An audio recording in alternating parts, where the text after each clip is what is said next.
perseguidos estavam, ele disse assim: tenham paciência e estejam sempre preparados, e bem preparados, para darem razão da vossa fé a todos aqueles que vos perguntarem. Quando perguntarem por que você tem esperanças, você tem que responder de modo que a pessoa entenda e compreenda. Por que você espera pelos céus? Eu espero pelos céus porque a Bíblia diz que tem céus. Sim, porque a Bíblia diz que tem céus? A Bíblia diz que tem céus porque nós cantamos na igreja que tem céus? Não, nós precisamos ter um pensamento tão lúcido, tão claro, tão inequívoco, a ponto de qualquer pessoa pedir razão pela qual cremos no que cremos, nós temos resposta a dar a todos eles. Amém, queridos? Aleluia. Na verdade, esses grupos, entre eles há um terceiro grupo ainda. Eu os chamo de pentecostais. Os pentecostais, eles têm como viés, como caminhada, dar mais valor à experiência do que à teoria, mais valor ao pragmatismo do que à doutrina. Doutrina, a palavra doutrina quer dizer régua de medir, ou seja, são os discursos pelos quais nós pautamos a nossa vida. Alguns, ou grande parte dos pentecostais, tem um grande desprezo pelo ler, tem um grande desprezo pelo questionar, tem um grande desprezo pelo inquirir. Por quê? Porque a valorização se dá mais no sentir. Quantas e quantas vezes eu participei de cultos e posso falar dos pentecostais. Por que posso falar dos pentecostais? Antes de mais nada, porque eu sou pentecostal. O que eu não tenho são mais as meninices do pentecostalismo, mas eu sou pentecostal. Eu creio na manifestação dos dons para os dias de hoje. Eu creio nessa intervenção divina que ministra, que guarda, que santifica, que faz com que nós tenhamos experiências metafísicas com os céus. Eu creio em todas essas coisas. O que minha vida não é regida por aquelas coisas, pelas minhas experiências pessoais pura e simplesmente, mas é regida pelo que a palavra de Deus diz e fala acerca de si mesmo. Quantas e quantas vezes participei de cultos efervescentes, cultos maravilhosos. Houve dias em que eu disse assim, no alto da minha ignorância: Senhor, façamos o seguinte, hoje eu sei que o Senhor vai derramar nesta vigília. Vamos ver, Senhor, quem aguenta mais. Se o Senhor derrama mais ou se eu consigo resistir mais. Aí eu pergunto a você, uma oração como essa deveria ser taxada de como? Não apenas de ignorante, não é? É uma oração que recusa todo e qualquer conhecimento da palavra de Deus, porque qualquer pessoa que tem o mínimo conhecimento de quem Deus é, jamais faria uma oração como esta. E naquele dia eu chorei muito, e cheguei no final de alguns minutos, nem horas, nem dias, de alguns minutos, dizendo assim: chega, Senhor, tenha misericórdia da minha vida, da minha alma. Por falta de conhecimento nós colocamos o dedo em riste. Por falta de conhecimento das Escrituras, nós dizemos que Ele deposita dinheiro na nossa conta.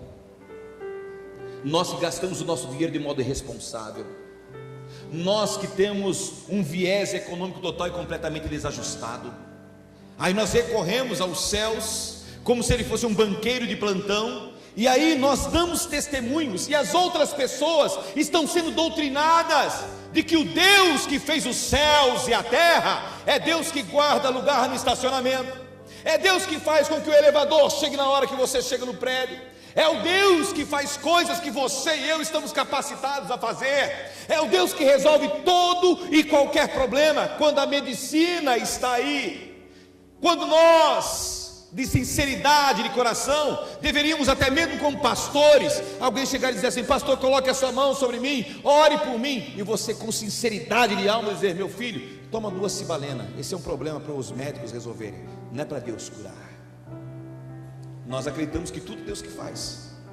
Nós passamos a acreditar, nós os pentecostais, que tudo Deus vai fazer. Jesus está em frente, o túmulo de Lázaro é uma pedra enorme, Ele comanda tudo, abre o mar, racha e fende as rochas. Poderia pura e simplesmente dizer: pedra, ausenta-te daí.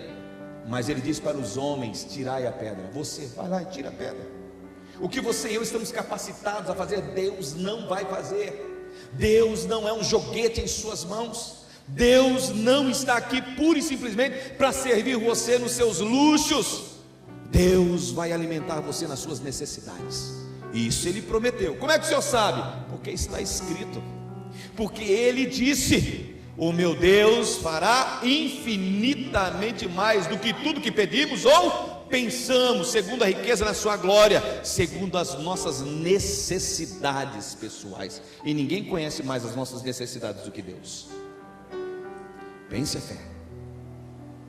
Deixe o pensamento dos céus tomar conta da sua cabeça. A Bíblia diz que nós temos a mente de Cristo.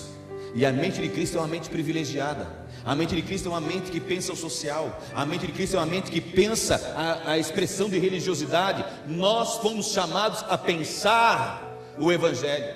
Estava em cultos tremendamente abençoados, efervescentes, onde nós clamávamos: manda o teu fogo, Senhor. Senhor, manda o teu fogo, Senhor. E nunca, nenhum de nós perguntamos: que fogo é este? É combustão? De onde vem? Que fogo é este? E nós nos amparávamos naqueles dias em textos alçados do seu contexto, total e completamente fora do seu contexto.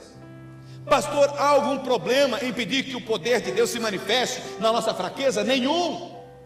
O que eu estou dizendo é essa infantilidade que muitas vezes toma o nosso coração, em que nós acreditamos que quem fala em línguas estranhas tem mais moral espiritual do que quem não fala. E depois que todos começam a falar em línguas estranhas, é necessário, para se destacar na multidão, falar agora em profecia. O que acontecerá quando todos profetizarem? Precisamos pensar o exercício que temos feito da nossa fé. O fato, a razão que traz você, que você sai de sua casa e vem para um lugar como esse. Quais são as verdadeiras motivações do seu coração? Quais são as verdadeiras razões que te trazem a um lugar como esse? Como é bom quando a gente pode fechar os olhos e sentir a graça de Deus expandindo-se cada vez mais no nosso peito. Mas isso só acontece em decorrência daquilo que já conheço, daquilo que já sei. Lembram-se de Agostinho? É necessário entender para poder crer. E aí ele diz também: agora é necessário crer para poder entender.